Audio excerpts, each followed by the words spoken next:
ఇప్పుడు మనం చెప్పే టాపిక్ వచ్చి differential wheel and axle. First one ఏం చెప్పాము మనము, wheel and axle find out చేసాం. ఇప్పుడు మనం ఏం చేస్తున్నామంటే differential wheel and axle. Differential wheel and axle అంటే మనం ఏం చెప్తున్నాము అంటే, ఇక్కడ చూడు, ఇది ఏ అంటే వీల్, అంటే పెద్ద వీల్ అని అర్థం. ఇది బి, వీల్ బి అంటే దాన్ని మనం స్మాల్ డీతో రిప్రజెంట్ చేస్తాం. ఇది సి, ఇది ఒక వీల్, దీన్ని మనం D1 అనుకో, దీన్ని D2 అనుకో. రెండు మనకి ఏమున్నాయి ఇక్కడ, పెద్ద వీల్ ఒకటి ఉంది, సన్న వీల్ ఒకటి ఉంది, మరి సన్న వీల్ ఒకటి ఉంది. దీన్ని మనం యాక్సిల్ అని చెప్పి చెప్తున్నాం. ఇప్పుడు నేను ఏం చేస్తున్నాను అంటే, ఒక పుల్లి తీసుకున్నా, ఒక పుల్లి, దానికి ఏం చేశానంటే థ్రెడ్ కట్టేట, థ్రెడ్ కట్టి ఒక దాన్ని తీసిపోయి ఏం చేశాను అంటే దీనికి చుట్టాను. ఇంకొకటి తీసుకొని పోయి ఏం చేశానంటే వెనకల పక్క నుంచి దీనికి చుట్టాను. అర్థమవుతుందా? దీని నుంచి ఏం చేశానంటే దీనికి చుట్టుకుంటూ ఇట్లా వచ్చా. ఇక్కడ ఏం చేశానంటే సమ్ లోడ్ క్యారీ చేస్తాను. ఇక్కడ చూడు, పుల్లి నుంచి ఒక థ్రెడ్ని తీసుకొని పోయి దీనికి చుట్టా. అర్థమవుతుందా? అంటే ఇలా ముందర పక్క నుంచి ఇలా చుట్టా, దీనికి వచ్చి వెనకల పక్క నుంచి ఇలా చుట్టుకుంటూ వచ్చా. దీనికి ముందర పక్క, ఇట్లా వెనకల పక్క వచ్చిందంటే దీనికి ముందర పక్క వస్తుందని అర్థం. కాబట్టి దీన్ని మనం ఏం చెప్తున్నామంటే సమ్ ఎఫర్ట్ పి, దీన్ని మనం డబ్ల్యూ లోడ్ కింద చెప్తున్నాం. ఇప్పుడు డిఫరెన్షియల్ యాక్సిల్ అంటే మీనింగ్ ఏమంటే, ఒక పుల్లీ బ్లాక్కి ఇటు సైడ్ ఒక థ్రెడ్, ఇటు సైడ్ ఒక థ్రెడ్, ఆ రెండు థ్రెడ్లని తీసుకొని వచ్చి రెండు వేరు వేరు వీల్స్కి అటాచ్ చేసినప్పుడు దాన్ని మనం ఏం చెప్తున్నాము అంటే డిఫరెన్షియల్ యాక్సిల్. యాక్సిల్ అని ఏం చెప్తున్నాం, యాక్సిల్ మీద ఉన్న 2 వీల్స్ ఉన్నాయి, ఆ 2 వీల్స్కి మనం ఏం చేసాము, థ్రెడ్ అటాచ్ చేసాం. దీన్ని పట్టుకొని లాగినప్పుడు ఏమవుతుంది, ఇది రొటేట్ అవుతుంది, అప్పుడు అది రొటేట్ అవుతుంది, మళ్ళీ ఇది రొటేట్ అవుతుంది, అంతే కదా. ఇప్పుడు ఇది ముందరకు ఉంది థ్రెడ్, లాగినప్పుడు ఏమవుతుంది, ఇలా రొటేట్ అవుతుంది. ఇది ఎప్పుడు ఎలా రొటేట్ అవుతుంది, ఇలా రొటేట్ అవుతుంది. అప్పుడు ఇది ఏమవుతుంది, ఇలా రొటేట్ అవుతుంది. ఇది వెనకల పక్కకు ఉంది థ్రెడ్, ఇది ముందర పక్కకు ఉంది. అర్థమవుతుంది కదా. ఈ రెండు ఒక వేలో మూవ్ అయితే ఇది ఒక వేలో మూవ్ అవుతుంది.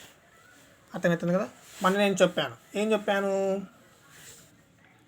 ఒక సెకండ్ కానీ ఫస్ట్ కానీ థర్డ్ కానీ మనం ఏం చెప్పాము, ఇలాగా పుల్లీ బ్లాక్స్ ఉంటే, అర్థమవుతుంది కదా, ఇలా కాదు సారీ, ఒక పుల్లి ఉంటే ఆ పుల్లి నుంచి థ్రెడ్ ఇలా పోతే దీన్ని మనం T1 అని చెప్పి చెప్తాం, దీన్ని మనం T1 అని చెప్పి చెప్తాం.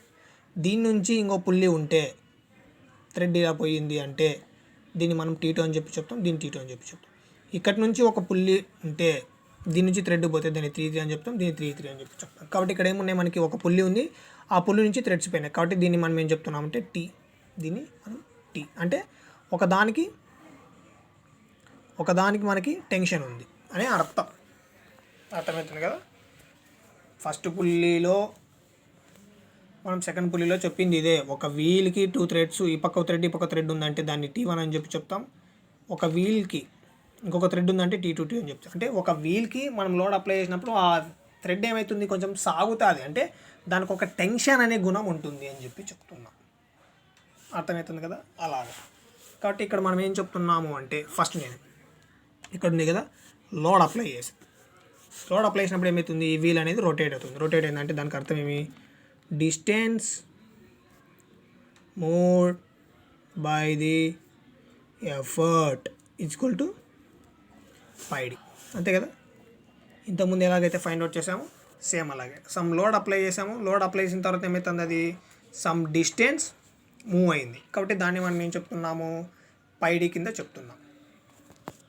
ఇప్పుడు దీన్ని పట్టుకొని నేను లాగిన తర్వాత ఏమవుతుంది, ఇది రొటేట్ అయింది. కాబట్టి ఎఫర్ట్ ఫస్ట్ వీల్ మీద పెట్టాం కాబట్టి దాన్ని πd రాస్తున్నాం. ఎఫర్ట్ పెట్టిన తర్వాత ఏమవుతుంది, ఈ వీల్ రొటేట్ అయిందంటే ఆ తర్వాత ఇంతవరకు లూజ్గా ఉండే థ్రెడ్ మనం లాగుతానే టైట్ అవుతుంది. టైట్ అయినప్పుడు ఇది రొటేట్ అయినప్పుడు ఆటోమేటిక్గా ఇది కూడా రొటేట్ అవుతుంది. కాబట్టి ఇక్కడ ఏం జరుగుతుంది, ఈ యాక్సిల్ మీద బీ వీల్ రొటేట్ అవుతుంది. ఇది రొటేట్ అయిందంటే థ్రెడ్ని ఏం చేసుకుంటుంది, చుట్టుకుంటుంది. చుట్టుకున్న తర్వాత ఏమవుతుంది, దీన్ని లాగుతుంది.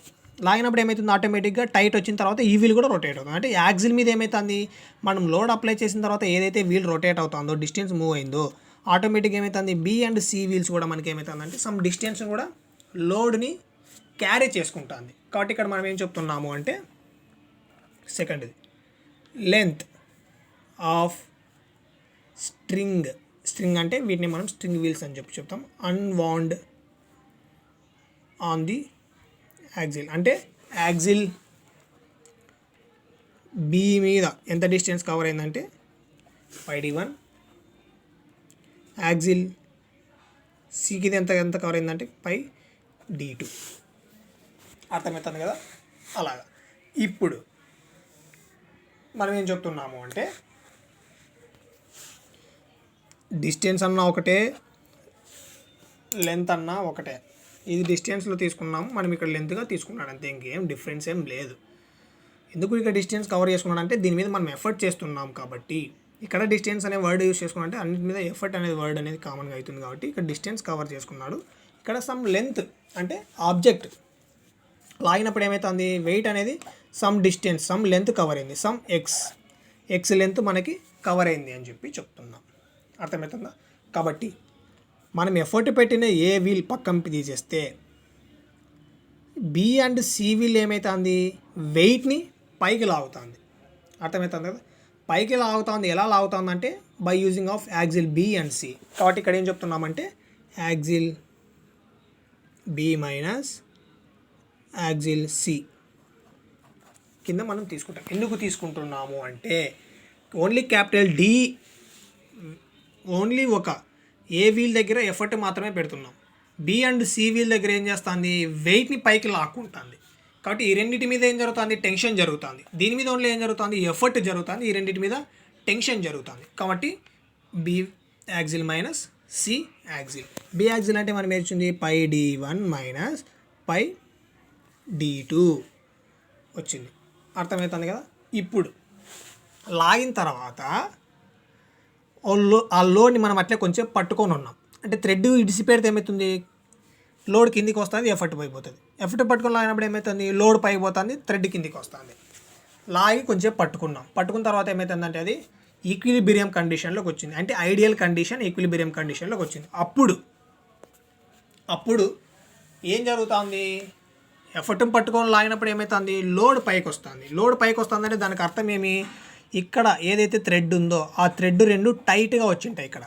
అర్థమవుతుంది కదా. కాబట్టి మనం అప్లై చేసే లోడ్ ఏ దాని మీద, ఎఫర్ట్ ఏ దాని మీద పడుతుంది, లోడ్ మీద పడుతుంది. లోడ్ అనేది ఏం క్యారీ చేస్తుంది, టెన్షన్ వల్ల క్యారీ చేస్తుంది. కాబట్టి ఇక్కడ ఏం చెప్తున్నామంటే W = 2T. దీన్ని ఎలా రాసుకుంటామో నేను ఆల్రెడీ ఫస్ట్ సెకండ్లో అప్లై చేసాను. 2T అంటే ఏమి, ఇక్కడ ఒక టెన్షన్ పడుతుంది, ఇక్కడ ఒక టెన్షన్ పడుతుంది. కాబట్టి 2T. ఏ దాని వల్ల టెన్షన్ పడుతుంది, లోడ్ వల్ల పడుతుంది. ఎందుకు లోడ్ వల్ల జరుగుతుంది అంటే ఎఫర్ట్ పెట్టడం వల్ల. కాబట్టి W = 2T. దాన్ని మనం ఎలా రాసుకోవచ్చు, T = W/2 కింద మనం రాసుకోవచ్చు. ఇప్పుడు అది మనం ఈక్విలిబ్రియం కండిషన్లో ఉంది అని చెప్పి. దాంతోపాటు ఐడియల్ కండిషన్ అంటే పట్టుకొని అట్లే కొంచెం నిలబడినాం అనమాట. నిలబడినప్పుడు ఏం జరుగుతుంది, మనం ఎఫెక్ట్ పెట్టడం వల్ల లోడ్ వల్ల థ్రెడ్లో టెన్షన్ జరుగుతుంది. లేదంటే ఎఫెక్ట్ పెట్టడం వల్ల ఇక్కడ థ్రెడ్ టైట్ కావడం వల్ల దీన్ని పైకి లాక్కుంటుంది. ఆటోమేటిక్గా ఇది కూడా థ్రెడ్ టైట్ అవుతుంది. ఎందుకు జరుగుతుంది, లోడ్ వల్ల. కాబట్టి ఇక్కడ ఏం చెప్తున్నామంటే లోడ్ వల్ల ఎఫెక్ట్ పెట్టడం వల్ల ఏం జరుగుతుంది, లోడ్ అనేది సమ్ డిస్టెన్స్ పైకి పోయింది. ఎందుకు పోయింది అంటే టెన్షన్ వల్ల. ఏ టెన్షన్ వల్ల పోయింది అంటే యాక్సిల్ బీ వీల్ రొటేట్ కావడం వల్ల థ్రెడ్లో టెన్షన్ జరిగింది. అలాగా సి వీల్ కూడా రొటేట్ కావడం వల్ల థ్రెడ్లో టెన్షన్ జరిగింది అని చెప్పి అంటే ఎఫెక్ట్ పెట్టడం వల్ల లోడ్ అనేది సమ్ డిస్టెన్స్ మూవ్ అయింది.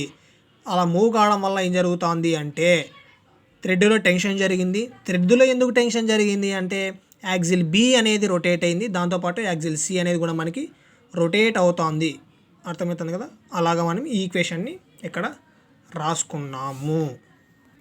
కాబట్టి మనం ఈ ఈక్వేషన్ని మనం అలాగా రాసుకున్నాం. ఇప్పుడు ఈ ఈక్వేషన్ని యూజ్ చేసుకొని మనం దీన్ని ఎలా ఫైండ్ అవుట్ చేస్తాము అంటే ఇక్కడ చూడు, మనకేమొచ్చింది, T = W/2 అనేది మనకి వచ్చింది.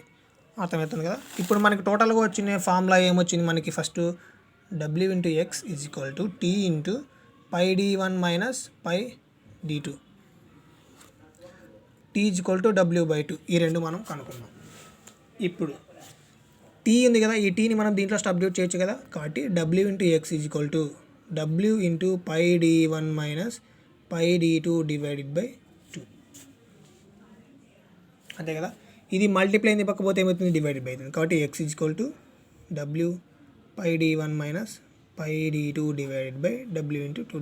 W get cancel, x is equal to pi d1 minus pi d2 divide by 2.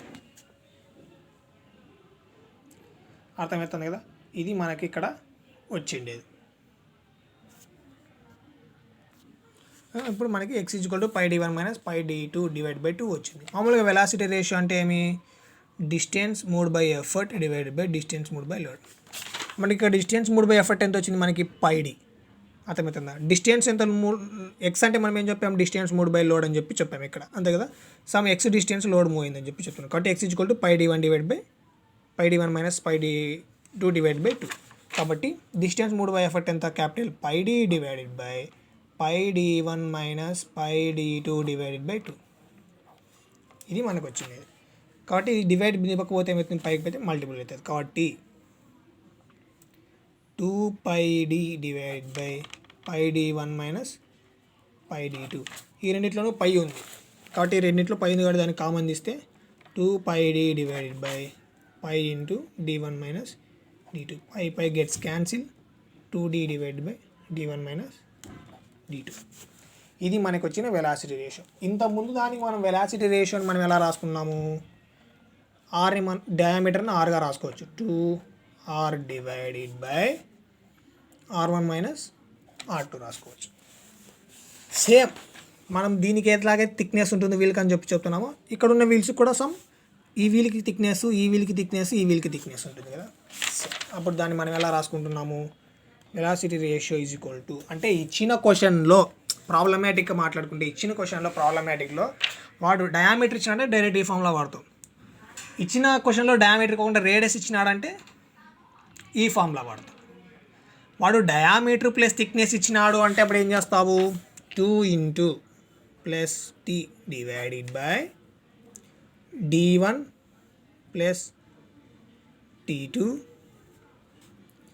Minus d2 plus t2. t2 అంటే ఈ రెండింటి యొక్క థిక్నెస్, t1 అంటే ఫస్ట్ వీల్ యొక్క థిక్నెస్. అర్థమవుతుంది కదా.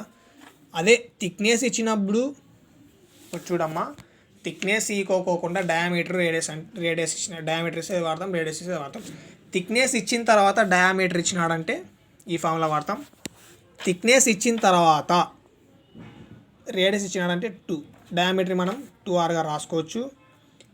Plus t1 divided by 2r1 plus t2 minus 2r2 plus t2. నేను చెప్పాను ఇక్కడ 2 అనేది ఎలా వస్తుందో, డయామీటర్లో ఇదొక r ఇదొక r ఈక్వల్ టు 2r. అర్థమవుతుంది కదా, r 2r. అలాగా వాడు ఇచ్చిన క్వశ్చన్లో మెన్షన్ చేస్తాడనమాట. అంటే ఏం మెన్షన్ చేస్తాడు ఇచ్చిన ప్రాబ్లమ్స్లో, differential wheel and axle. Differential wheel and యాక్సిల్లో అనేది క్వశ్చన్లో కనపడిందంటే దానికి నీకు ఏం గుర్తుకు రావాలా, ఈ ఫామ్లా, ఈ ఫామ్లా, ఈ 4 ఫామ్లాలు గుర్తుకు రావాలా. వాడు ఇచ్చిన క్వశ్చన్లో డయామీటర్ ఇచ్చిందంటే డైరెక్ట్గా ఇది వాడతావు, డయామీటర్ ప్లస్ థిక్నెస్ ఇచ్చిందంటే ఈ ఫామ్లో వాడతావు, ఉండే రేడియస్ ఇచ్చినాడంటే ఇది వాడతావు, రేడియస్ ప్లస్ థిక్నెస్ ఇచ్చినాడంటే ఈ ఫామ్లో వాడతావు.